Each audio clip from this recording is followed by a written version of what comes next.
Assalamualaikum warahmatullahi wabarakatuh. Selamat pagi, berjumpa kembali bersama saya. Pada kesempatan kali ini saya akan menjelaskan sedikit tentang materi kemampuan berkomunikasi. Pada materi kali ini, subbab yang kita ambil pada kesempatan kali ini adalah komunikasi dalam organisasi. Materi ini nanti akan membahas beberapa hal tentang pengertian komunikasi dalam organisasi, kemudian fungsi komunikasi dalam organisasi, kemudian yang ketiga hambatan komunikasi dalam organisasi, yang keempat adalah pola komunikasi dalam organisasi, yang kelima adalah klasifikasi komunikasi dalam organisasi. Yang pertama, pengertian komunikasi dalam organisasi. Jadi sebenarnya apa sih sebenarnya yang dikatakan komunikasi dalam berorganisasi? Kita tahu bahwa komunikasi sendiri adalah proses menyampaikan pesan dari sender atau pengirim terhadap penerima melalui media, sehingga penerima nanti bisa mengerti, paham isi pesan, ide, gagasan dari orang pertama dan bisa menyampaikan feedback atau umpan balik terhadap orang pertama. Itulah proses komunikasi. Sedangkan komunikasi dalam organisasi adalah merupakan komunikasi yang dijalankan dan dibentuk pada tubuh organisasi. Khususnya struktur hierarki organisasi sangat mempengaruhi proses komunikasi yang terbentuk. Jadi yang perlu digarisbawahi di sini adalah struktur hierarki. Kalau komunikasi pada umumnya itu tidak ada struktur hierarki, tetapi untuk komunikasi dalam organisasi itu yang perlu digarisbawahi adalah adanya struktur hierarki. Struktur hierarki ini lebih cenderung ke komunikasi formal. Karena di dalam organisasi ada aturan-aturan, ada hierarki, ada aliran komunikasi dari atas ke bawah, dari bawah ke atas, dan seterusnya. Itulah yang dimaksud dengan proses komunikasi yang terbentuk di dalam sebuah organisasi.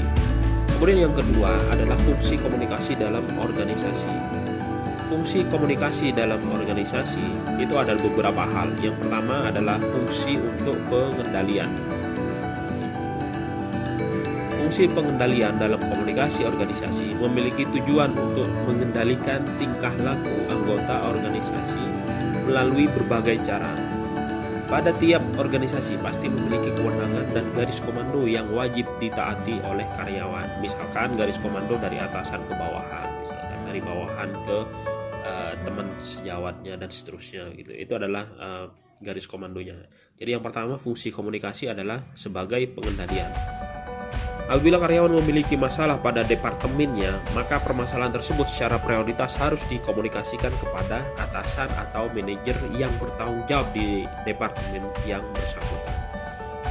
Komunikasi dalam kasus ini menjalankan fungsi pengendalian. Meski demikian, adanya komunikasi informal juga sangat membantu dalam pengendalian tingkah laku.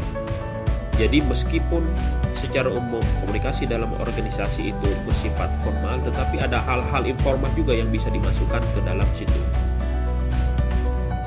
Kemudian yang berikutnya, fungsi organisasi dalam komunikasi selain sebagai pengendalian adalah sebagai motivasi. Dalam fungsi manajemen pengarahan, maka motivasi diperlukan untuk mengarahkan karyawan atau anggota. Dengan demikian, pada proses motivasi perlu terjalinnya komunikasi yang baik. Komunikasi organisasi yang terbentuk dalam kegiatan pemberian motivasi akan dapat meningkatkan semangat karyawan dalam menjalankan kinerjanya. Itu adalah fungsi komunikasi. Yang kedua adalah sebagai komunikasi. Kemudian yang berikutnya, fungsi komunikasi dalam organisasi sebagai pengungkapan emosi. Peran komunikasi dalam organisasi yang juga perlu dipahami adalah sebagai pengungkapan emosi. Para anggota atau karyawan maupun manajer dapat menunjukkan rasa puas maupun kecewa terhadap lawan bicaranya.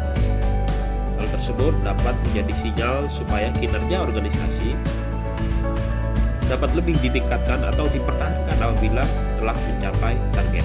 Komunikasi pada kasus ini mencoba untuk menjembatani antara pengungkapan perasaan emosional khususnya dalam interaksi sosial di dalam sebuah organisasi tersebut. Kemudian fungsi komunikasi yang berikutnya adalah sebagai media informasi. Secara fundamental, komunikasi sejatinya sebagai proses penyebaran informasi.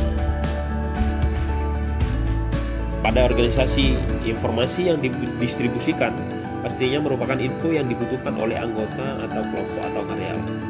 Informasi tersebut digunakan untuk pengambilan keputusan dalam bentuk data-data tersebut kemudian diolah, dianalisis, dievaluasi sehingga menghasilkan berbagai pilihan alternatif untuk menyelesaikan permasalahan-permasalahan yang ada di dalam sebuah organisasi tersebut. Yang ketiga, ada beberapa hambatan dalam komunikasi di organisasi. Hambatan-hambatan inilah nanti yang akan mengganggu proses komunikasi sehingga tujuan-tujuan yang semestinya dicapai bersama tidak berhasil. Apa saja hambatan komunikasi dalam organisasi? Ada beberapa hal. Yang pertama adalah hambatan teknis. Hambatan teknis merupakan hambatan dalam komunikasi yang timbul karena keterbatasan akan ketersediaan fasilitas komunikasi. Hambatan teknis yang sering ditemui adalah tidak adanya prosedur atau perencanaan yang jelas terkait keberjalanan organisasi. Informasi yang rancu, kurangnya pemahaman anggota dalam menerjemahkan suatu informasi, pemilihan saluran komunikasi dalam organisasi yang kurang tepat. Ini adalah hambatan-hambatan teknis. Kemudian yang berikutnya adalah hambatan semantik. Problematika semantik merupakan hambatan yang sering kali terjadi. Semantik atau bahasa merupakan dasar dari komunikasi. Perbedaan cara penyampaian atau pemilihan bahasa yang kurang tepat dapat mengakibatkan salah pengertian atau pengertian yang berbeda. Hal ini dapat berakibat fatal apabila perbedaan pemahaman terkait dengan keputusan yang fundamental. Oleh karena itu, beberapa pola nanti juga harus dibutuhkan. Beberapa cara berkomunikasi itu juga harus betul diperhatikan. Misalkan komunikasi antara atasan ke bawahan itu harus hierarki. Oleh karena itu, untuk menghindari hal tersebut perlu adanya pelatihan komunikasi. Dilakukan training-training, saling mempererat komunikasi antar elemen organisasi agar terjadinya komunikasi yang baik dan saling memahami antar sesama. Hambatan komunikasi yang berikutnya adalah hambatan manusiawi. Kendala komunikasi yang timbul dari individu juga sering terjadi dan seharusnya dapat dihindari.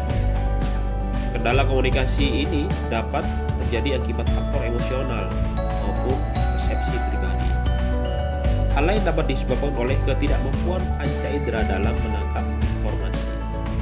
Hal yang sering menjadi penyebab timbulnya hambatan manusiawi dalam komunikasi organisasi yaitu hambatan yang disebabkan oleh perbedaan sifat manusia. Komunikasi yang tidak berjalan dengan baik biasanya disebabkan perbedaan aktor komunikasi dalam hal persepsi, kondisi emosional, pribadi, perbedaan umur, pengalaman, jabatan, kemampuan, menyerap informasi, dan lain-lain. Hambatan yang dipengaruhi suasana psikologis di dalam organisasi. Suasana kerja di dalam organisasi dapat mempengaruhi sikap anggota dalam berkomunikasi. Hal ini dapat pula menentukan keefektifan komunikasi dalam organisasi. Yang keempat adalah pola komunikasi dalam organisasi. Apa saja sih cara atau pola atau pattern dalam komunikasi? Yang pertama adalah komunikasi formal. Tidak ada polanya. Komunikasi ini merupakan saluran komunikasi yang terbentuk dengan mengikuti struktur organisasi perusahaan. Hierarki organisasi menjadi saluran utama terbentuknya komunikasi. Komunikasi formal ditujukan untuk pencapaian tujuan organisasi dan sangat kental dengan terjadi dalam organisasi. Komunikasi formal dapat berupa komunikasi horizontal, vertikal, maupun diagonal. Pola yang berikutnya adalah pola komunikasi informal. Berbeda dengan komunikasi secara formal, komunikasi informal tidak mengharuskan atau terpacu pada hierarki organisasi.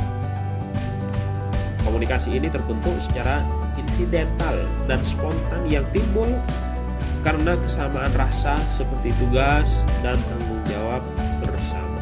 Komunikasi informal tidak terpaku pada aturan waktu, ruang, dan lokasi. Cara komunikasi kadangkala lebih berguna dan memiliki peranan yang sangat penting karena penyampaiannya dapat setiap saat, khususnya demi tujuan organisasi. Meski demikian, komunikasi ini memiliki kekurangan, yaitu pendistribusiannya tidak sistematis dan tidak terarah. Kemudian yang berikutnya adalah klasifikasi komunikasi dalam organisasi. Dari segi sifatnya dapat dibedakan menjadi 4, yaitu komunikasi lisan. Komunikasi lisan jadi langsung berbicara, baik itu informal maupun formal, terhadap sesama karyawan atau terhadap atasan, atau juga terhadap bawah. Yang kedua adalah komunikasi secara tertulis. Komunikasi secara tertulis bisa menggunakan beberapa media, misalkan media alat elektronik dan sebagainya. Komunikasi verbal dan komunikasi non-verbal. Yang berikutnya adalah menurut arahnya dapat dibedakan menjadi 7, yaitu komunikasi ke atas, artinya dari bawahan ke atas atau karyawan ke atasannya. Kemudian dari komunikasi ke bawah, artinya dari atasan ke bawah. Kemudian komunikasi diagonal ke atas, artinya bisa antar divisi dari bawahan ke atas dan sebagainya. Dan sebaliknya diagonal ke bawah, antar pimpinan di divisi lain terhadap bawahan di divisi yang lain. Komunikasi horizontal, biasanya komunikasi horizontal ini dilakukan antar sesama karyawan yang level hierarkinya itu sama. Kemudian komunikasi satu arah. Komunikasi satu arah itu biasanya cenderung formal dalam sebuah seminar dan sebagainya. Itu adalah komunikasi satu arah, di mana informasi hanya dapat disampaikan oleh pemberi informasi, sedangkan penerima itu tidak bisa menyangga, hanya bisa menyerap dan mendengarkan saja. Dan komunikasi dua arah. Komunikasi dua arah adalah komunikasi yang saling memberikan feedback terhadap apa yang sudah didapatkan informasinya. Menurut lawannya dapat dibedakan menjadi 4, yaitu komunikasi satu lawan. Kemudian yang kedua adalah komunikasi satu lawan banyak. Kemudian komunikasi banyak kelompok lawan satu, dan komunikasi kelompok lawan kelompok. Itu adalah menurut lawan bicaranya atau lawan komunikasinya. Menurut keresmiannya dapat dibedakan menjadi 2, yaitu komunikasi formal dan komunikasi informal. Itulah sedikit materi tentang kemampuan berkomunikasi, khususnya pada komunikasi dalam organisasi. Terima kasih.